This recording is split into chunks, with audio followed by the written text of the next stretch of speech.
Nirbhaya rape case हुआ था, जिसके बाद में पूरा का पूरा देश एक शोकाकुल माहौल में उसके न्याय के लिए, इंसाफ के लिए सड़कों पर उतर आए। ताज़ा मामला आज आपको बताता हूँ, छत्तीसगढ़ से आया है, जिस किसी ने भी सुना हैरान रह गया। और 11 साल की एक लड़की के साथ, नाबालिग लड़की के साथ में एक 22 साल के लड़के ने दुष्कर्म कर उसकी हत्या कर दी। संजू कुरुटी अपने साथ में एक नाबालिग लड़की को, 11 साल की लड़की को जंगल ले जाता है और वहाँ पर जाकर उसके साथ में सबसे पहले तो दुष्कर्म करता है। दुष्कर्म करने के बाद लड़की कहती है कि मैं आगे चलकर पूरे गांव वालों को बताऊंगी, घर वालों को बताऊंगी तुम्हारे बारे में कि तुमने मेरे साथ में ऐसी ऐसी घटना की है। तो इस डर से कि अब उसकी इज्जत की आज मेरी इज्जत पर भारी न पड़ जाए, ये सोचकर उसकी हत्या इसने कर दी और उसकी लाश को जंगल पर ठिकाने लगा दिया। ये छत्तीसगढ़ से आई है। शायद इसके लिए कहीं पर कैंडल मार्च नहीं निकाला जाएगा, कहीं पर पोस्टर नहीं दिखाए जाएंगे, कहीं पर रैली नहीं निकाली जाएगी, क्योंकि ये बस्तर जैसे अंदरूनी क्षेत्र से आया है। और बस्तर 2025 गुजर चुके हैं और 2026 में हम कदम रख चुके हैं। और 2026 लगने के बाद में शायद लोगों को लगा था कि एक नया साल है और नए उमंग के साथ में दुनिया आगे बढ़ेगी, और शायद हो सकता है कि लोगों का जो मनोभाव है वो बदलने लगेगा और जितने अपराध घटित होते हैं उसमें थोड़ी सी तब्दीली आएगी, कंट्रोल आएगा ऐसे करके। लेकिन ऐसा लगता है कि ये कलयुग का दौर है और अपराध शायद कभी किसी सूरत में थमेगा भी नहीं। अपराध थमने के नाम नहीं ले रहे हैं। आपको याद होगा 2012 में कैसे दिल्ली में निर्भया रेप केस हुआ था, जिसके बाद में पूरा का पूरा देश एक शोकाकुल माहौल में उसके न्याय के लिए, इंसाफ के लिए सड़कों पर उतर आए। उसके बाद में ऐसे कई मामले सामने आए पूरे दुनिया भर से, देश भर से, जहाँ पे कई लड़कियों की असमत लूटी गई, कई महिलाओं की असमत लूटे गए, कई बच्चियों के साथ में दुष्कर्म की वारदातें हुई, कई बार उनकी हत्या भी हुई, लेकिन ये थमने के नाम नहीं ले रहे। अब ताज़ा मामला आज आपको बताता हूँ, छत्तीसगढ़ से आया है, जिस किसी ने भी सुना हैरान रह गया। और 11 साल की एक लड़की के साथ में, नाबालिग लड़की के साथ में एक 22 साल के लड़के ने दुष्कर्म कर उसकी हत्या कर दी। कुल्हाड़ी से काट कर उसकी निर्मम हत्या कर दी और उसकी लाश जंगल में फेंक दी। और सोचने लगा था कि शायद वो कभी पकड़ में नहीं आएगा कानून के, कानून उस तक पहुंच ही नहीं पाएगी। लेकिन कहते हैं कि अपराधी कितना ही शातिर चालाक क्यों ना हो, एक न एक दिन पकड़ा जाता है। और आजकल अपराध करने के बाद में शायद लोगों को ये भ्रम पैदा हो जाता है कि उन तक तो कोई पहुंच ही नहीं पाएगा, उनका भांडाफोड़ कभी हो नहीं पाएगा।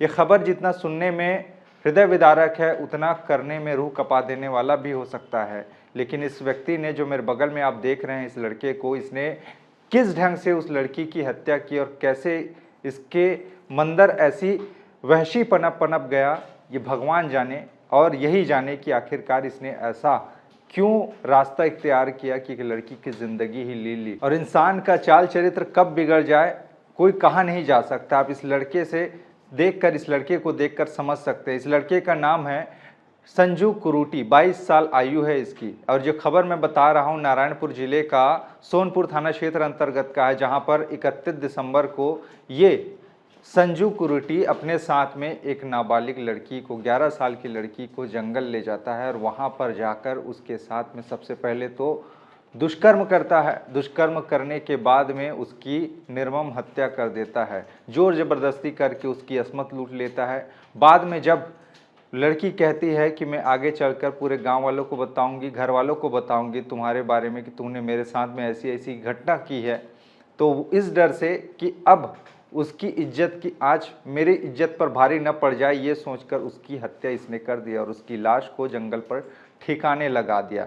दरअसल ये पूरा मामला सिलसिलेवार तरीके से आपको समझाता हूँ। घटना 31 दिसंबर की बताई जा रही है। एक लड़की है, चूँकि नाबालिग है, रेप पीड़िता है और इस दुनिया में भी नहीं है, इसीलिए कानून के तौर पर उसका नाम लेना सही नहीं है। इसीलिए इतना जान लीजिएगा कि 11 साल की लड़की के साथ में इसने दुष्कर्म, वो 11 साल की लड़की सोनपुर थाना क्षेत्र अंतर्गत की, जो ओरछा कुरुई गांव है, वहां की रहने वाली थी। लड़की के परिवार वाले सल्फी बेचने का काम किया करते रास्ते पर। और ये जो संजू कुरुटी आप मेरे बगल में देख रहे हैं, ये वहीं पास में ही एक गुनेर नाम का गाँव है, वहाँ का रहने वाला है। और हमेशा इस सल्फी पीने उस लड़की के माता पिता के पास जाया करता था, रास्ते पे लगाता था। इसी दौरान में उस लड़की 11 साल की जो नाबालिग है उसके साथ में इसकी जान पहचान हो गई। उसके बाद में उनके साथ में बातचीत करना लगातार जारी रहा। इसी दौरान होता ऐसा है, 31 दिसंबर का दिन आता है और 31 दिसंबर को लड़की को बहला फुसलाकर सबसे पहले तो ये लड़का गांव के जंगल में ले जाता है और वहां जाकर ये अपना असली चेहरा दिखाता है। जिस बात को अपने मन में दबा कर लेके गया था कि आज लड़की के साथ में उसका दुष्कर्म करना है, उसको सबसे पहले अंजाम देता है। लड़की अकेली थी और बेबस थी, लाचार थी, विरोध करते भर तक कर पाई, लेकिन जब लड़का नहीं माना, अपने हवस के आगे उस लड़की की चीख पुकार को न सुन पाया तो उसने उसकी हत्या ही कर दी, क्योंकि लड़की ने कहा कि तुमने जो मेरे साथ में किया है आगे चलकर घर वालों को बताऊंगी। अब इतना सुनने भर से लड़का काफ़ी ज़्यादा परेशान हो गया। ये संजू कुरूटी की आगे चलकर कहीं ये पूरे गांव में ढिंढोरा ना पीट दे कि इसने मेरे साथ में ऐसी ऐसी घटना को अंजाम दिया है, कल चलकर पुलिस मुझे गिरफ्तार करके जेल भी भेज सकती है। अब इसने लड़की को ही रास्ते से हटाने का सोचा। ना रहेगा बांस ना बजेगी बांसुरी। सब पास अपने रखा था जंगल पर लकड़ी काटने वाला कुल्हाड़ी, उसी से ही उसकी हत्या कर दी। इधर घर वाले परेशान थे कि बेटी घर से निकली है लेकिन आ नहीं रही है। आखिरकार 4 जनवरी की दिन को लड़की की लाश जो है उसी जंगल में मिलती है जहाँ पे उसके साथ में दुष्कर्म की वारदात हुई थी। और उसके बाद में पूरे गांव में, पूरे नारायणपुर में हल्ला मच जाता है, लड़की की हत्या हुई है। तब तक ये बात स्पष्ट नहीं थी कि लड़की की हत्या ही हुई है या फिर हत्या के पहले उसके साथ में और कुछ हुआ है। जब पोस्टमार्टम के लिए उसके शव को शव गृह ले जाया जाता है, परीक्षण गृह ले जाया जाता है, तो वहाँ पर डॉक्टर देखते हैं उसके चेहरे को, उसके शरीर को कई सारे जख्म के निशान मिलते हैं, चोट के निशान मिलते हैं, गले पर, यहाँ तक सर पर, यहाँ तक पेट पर, पीठ पर, पैर पर, सभी जगह पर।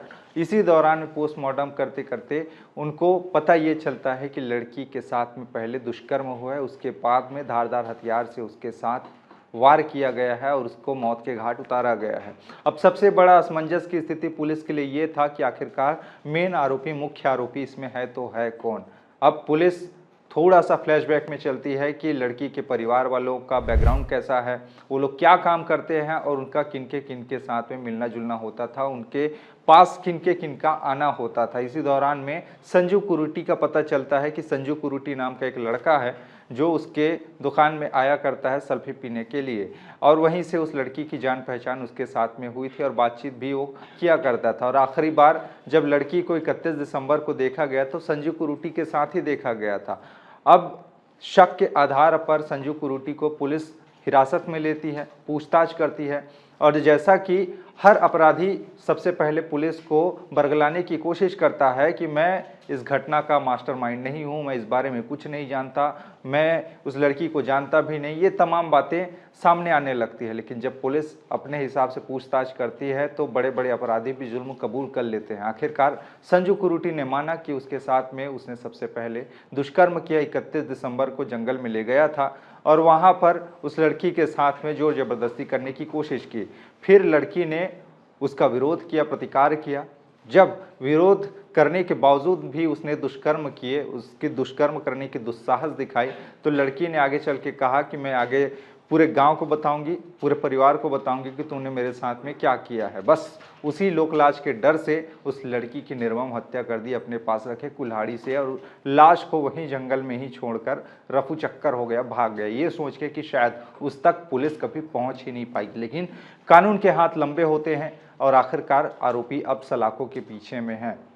इसीलिए आज के दिन में किसी पर विश्वास करना खतरे से खाली नहीं है। खासकर अगर आप लड़की हैं, आप महिलाएं हैं, आपके घर में बाल बच्चे हैं, खासकर छोटी छोटी बच्चियां हैं, तो उनको थोड़ा सा संभाल के रखिए, क्योंकि घर की इज्जत घर तक ही रहे वही ठीक है। बाहर तक अगर चले जाए ऐसे लोग वहशी बनकर, दरिंदे बनकर घूम रहे हैं और कब किसकी नीयत किस पर खटक जाए ये कहा नहीं जा सकता। अब इंसाफ की गुहाई मांग रहे हैं, इंसाफ की भीख मांग रहे हैं इनके परिवार वालों की, उनकी बेटी को इंसाफ मिले, न्याय मिले। लेकिन कानून अपने हिसाब से सज़ा देगी।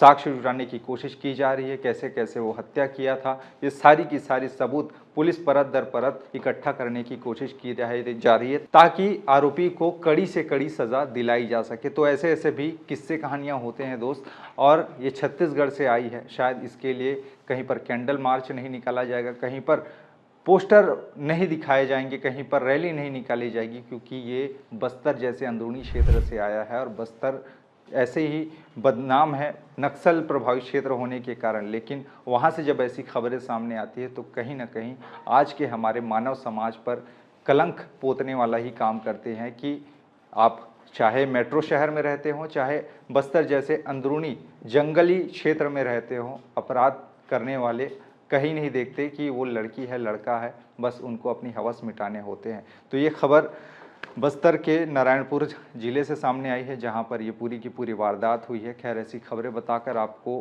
परेशान करना, आपका दिल दुखाना नहीं है, बल्कि आपको सचेत और सावधान करना है, ताकि आप ऐसी खबरों को सुनकर अपने परिवार को सुरक्षित रखें और सजग और सावधान रहें, क्योंकि कभी भी कुछ भी हो सकता है। इसीलिए अपनी सुरक्षा अपने हाथ में है, कानून बाद में आपकी सुरक्षा करेगी। मामले में आपके विचार क्या है, नीचे ज़रूर बताइएगा।